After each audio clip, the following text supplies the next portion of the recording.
World War II was for the most part a place in time we would rather forget. A time of tragedy, fear and human genocide.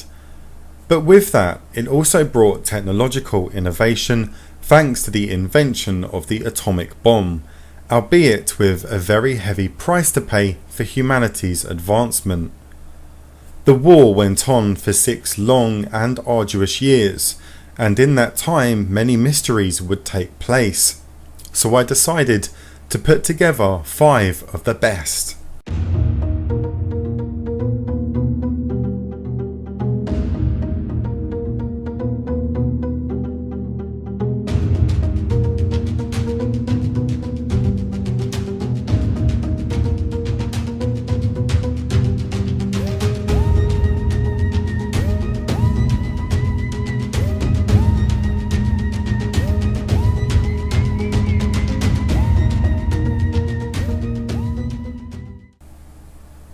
The Battle of Los Angeles. Air raid sirens sounded throughout Los Angeles County on the night of 24th and 25th of February 1942. A total blackout was ordered and thousands of air raid wardens were summoned to their positions. At 3:16 am, the 37th Coast Artillery Brigade began firing .50 caliber machine guns and 12.8 pound anti-aircraft shells into the air at reported aircraft. Over 1,400 shells would eventually be fired. Pilots of the 4th Interceptor Command were alerted, but their aircraft remained grounded. The artillery fire continued sporadically until 4:14 am. The all clear was sounded and the blackout order lifted at 7:21 am. Several buildings and vehicles were damaged by shell fragments, and 5 civilians died as an indirect result of the anti-aircraft fire. 3 were killed in car accidents in the ensuing chaos, and 2 died of heart attacks attributed to the stress of the hour-long action. The incident was front-page news along the US Pacific coast and earned some mass media coverage throughout the nation. The incident occurred less than 3 months after the United States entered World War II as a result of the Japanese Imperial Navy's attack on Pearl Harbor, and 1 day after the bombardment of Elwood on 23rd of February. Initially, the target of the aerial barrage was thought to be an attacking force from Japan, but speaking at a press conference shortly afterward, Secretary of the Navy Frank Knox called the incident a false alarm. Newspapers of the time published a number of reports and speculations of the cover-up. Some contemporary ufologists and conspiracy theorists have suggested the targets were extraterrestrial spacecraft.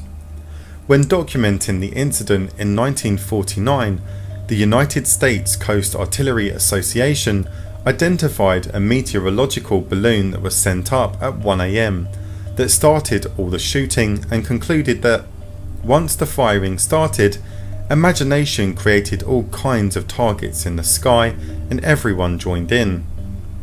In 1983, the US Office of Air Force History attributed the event to a case of war nerves triggered by a lost weather balloon and exacerbated by stray flares and shell bursts from adjoining batteries.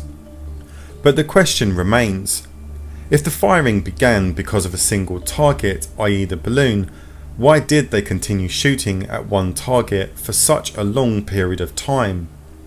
Regardless of imagination and adjoining fire, the official verdict still doesn't really make sense. The mysterious disappearance of Flight 19.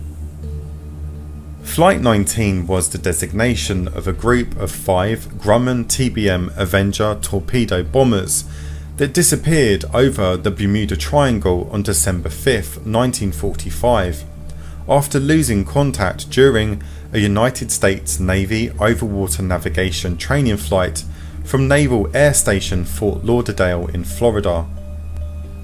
All 14 airmen on the flight were lost, as were all 13 crew members of a Martin PBM Marina flying boat that subsequently launched from Naval Air Station Banana River to search for Flight 19. The PBM aircraft was known to accumulate flammable gasoline vapours in its bilges, and professional investigators have assumed that the PBM most likely exploded in mid-air while searching for the flight. Navy investigators could not determine the exact cause of the loss of Flight 19. Flight 19 undertook a routine navigation and combat training exercise in TBM type aircraft.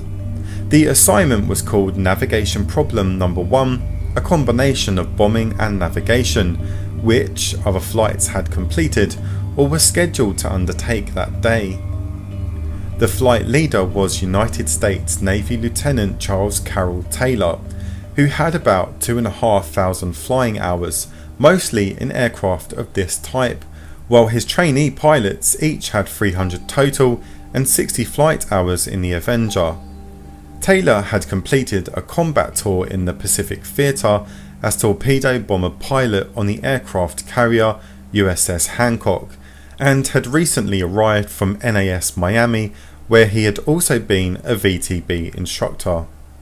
The student pilots had recently completed other training sessions in the area where the flight was to take place. They were US Marine Captains Edward Joseph Powers and George William Stivers, US Marine 2nd Lieutenant Forrest James Gerber, and USN Ensign Joseph Tipton Bossy. An unidentified crew member asked Powers for his compass reading. Powers replied, "I don't know where we are. We must have got lost after that last turn." Lieutenant Robert F. Cox in FT-74 then transmitted, "This is FT-74. Plane or boat calling Powers. Please identify yourself so someone can help you." The response after a few moments was a request from the others in the flight for suggestions. FT-74 tried again, and a man identified as FT-28 Taylor came on. "FT-28, this is FT-74, what is your trouble?"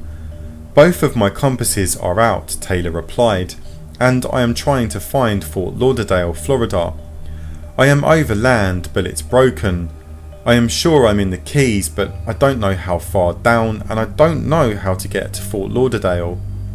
As the weather deteriorated, radio contact became intermittent, and it was believed that the 5 aircraft were actually, by that time, more than 200 nautical miles out to sea east of the Florida Peninsula. At 18:04, Taylor radioed to his flight, "Holding 270. We didn't fly far enough east. We may as well just turn around and fly east again." By that time, the weather had deteriorated even more and the sun had since set. Around 18:20, Taylor's last message was received. He was heard saying, "All planes close up tight. We'll have to ditch unless landfall. When the first plane drops below 10 gallons, we'll all go down together." They were never heard from again. The unidentified body of Operation Mincemeat. The title of Operation Mincemeat sounds quite ominous. Well, it turns out it actually is. When the Allies decided to take back Italy, they figured that the best way to do so was to make the Germans think they were going to Greece.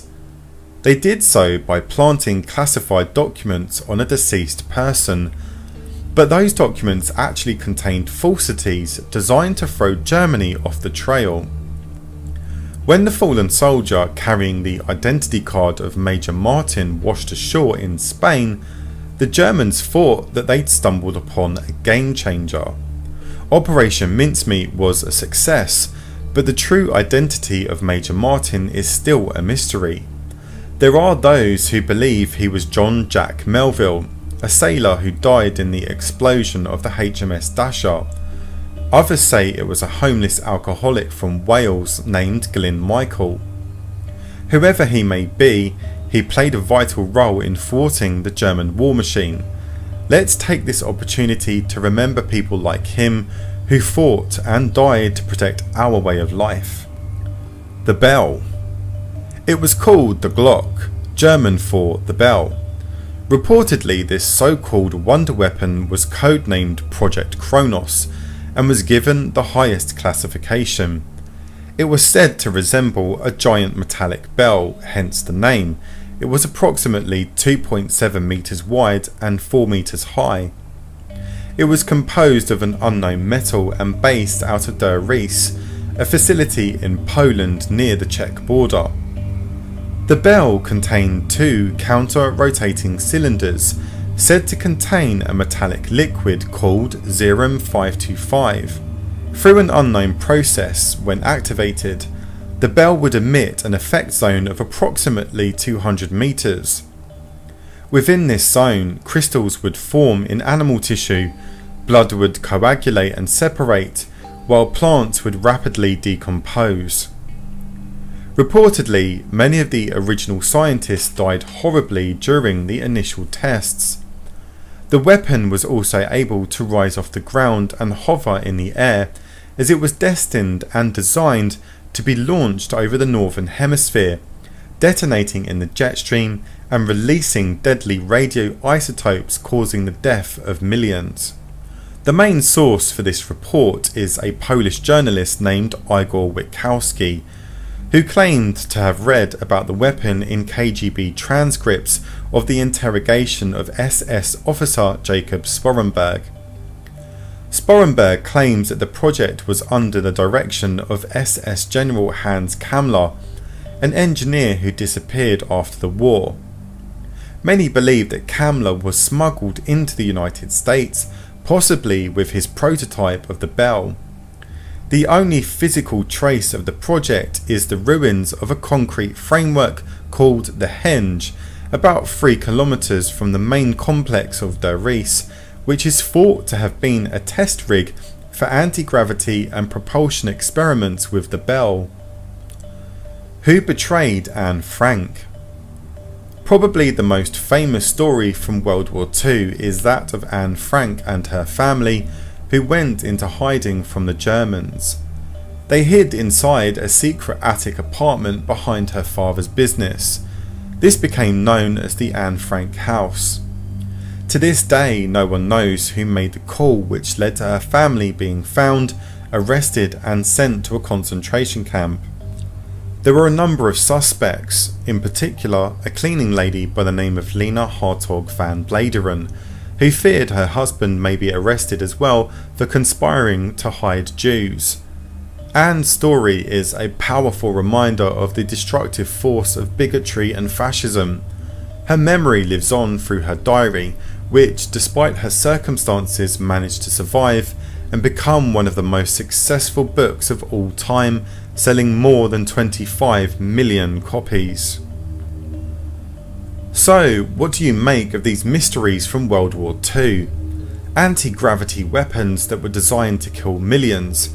Maybe it was an early prototype of a German atomic weapon. Who really betrayed Anne Frank, and where did those pilots disappear to? Did aliens really visit us that fateful night in Los Angeles? And who was the fallen soldier who played his part in stopping the Germans?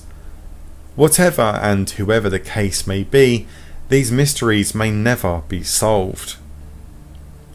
If you enjoyed this video, please give it a thumbs up, and if you're new to my channel, why not subscribe so you don't miss the next exciting episode of Strangeries. Thanks for watching.